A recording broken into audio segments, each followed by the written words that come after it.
শান্তিপ্রিয়। পৃথিবীতে মুসলমানদের চাইতে শান্তিপ্রিয় আর কোনো জাতি নাই, হতে পারে না। আলহামদুলিল্লাহ বলেন। এখন আল্লাহ তাআলা বলছেন যে ফামান তাবিয়া হুদায়া ফালা খাউফুন আলাইহিম ওয়ালা হুম ইয়াহজানুন। প্রিয় ভাই, সব কোরআনের কথা বলতে গেলে রাতের পর রাত লেগে যায়, কারণ এক মহাসমুদ্র। এটা কি মহাসমুদ্র? কোরআন। এই কোরআন আল্লাহ তাআলা আমাদেরকে শুধু তেলাওয়াত করতে পাঠান নাই। আমাদের অভ্যাস হয়েছে যে খালি তেলাওয়াত করি, মুখস্থ করি। দেখেন না, রমজান মাস শেষ হয়ে গেলে পরে বন্ধু বান্ধব আত্মীয় স্বজন সব এক জায়গায় বসে এক একজন গল্প করে, ভাই আমার পুত্রবধূ 13 খতম, আমার বউ 7 খতম, আমার নাতনি 11 খতম, আর আমি এমনি খতম হয়ে গেছি। প্রিয় ভাই সব, আপনারা বলেন কোরআন শরীফকে এইভাবে শুধু খতম করার জন্য আসছে? আমি কিন্তু আপনাদের কোরআন শরীফ পড়া বা খতম করা নিষেধ করছি না। আমি উদ্দেশ্য বোঝাতে চাচ্ছি, আল্লাহ তাআলা এই কোরআনের জন্য নাজিল করেন নাই যে আমরা জ্বলবো আর পড়বো আর বুঝবো না।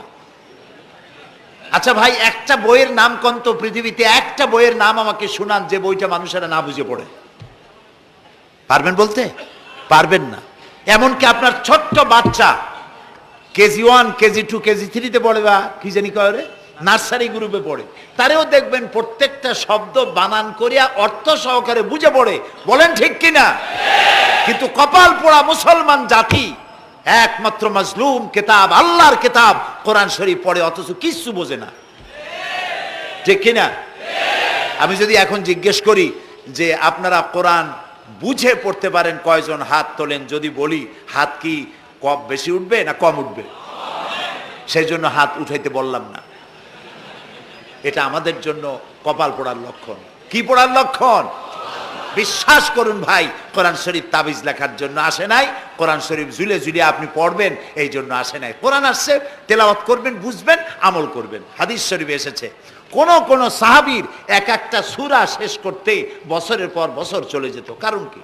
কারণ হলো তারা এক একটি আয়াত পড়তেন, বুঝতেন, বাস্তব জীবনে আমল করতেন, আরেকটা আয়াত পড়তেন, বুঝতেন, আমল করতেন, তারপরে আবার আরেকটা পড়তেন, আমল করতেন। এভাবে করে সাহাবীরা কোরআন পড়তেন, বুঝতেন, আমল করতেন। ফলে এই সাহাবীরা যখন বিয়ে শাদী করতেন, সাহাবীরা যখন ব্যবসা বাণিজ্য করতেন, সাহাবীরা যখন কেনা বেচা করতেন, পারিবারিক জীবন যাপন করতেন, হাঁটাচলা করতেন, তখন মানুষেরা বুঝতে পারত, অনুভব করতে পারত যেন জীবন্ত কোরআন শরীফ চলাফেরা করছে।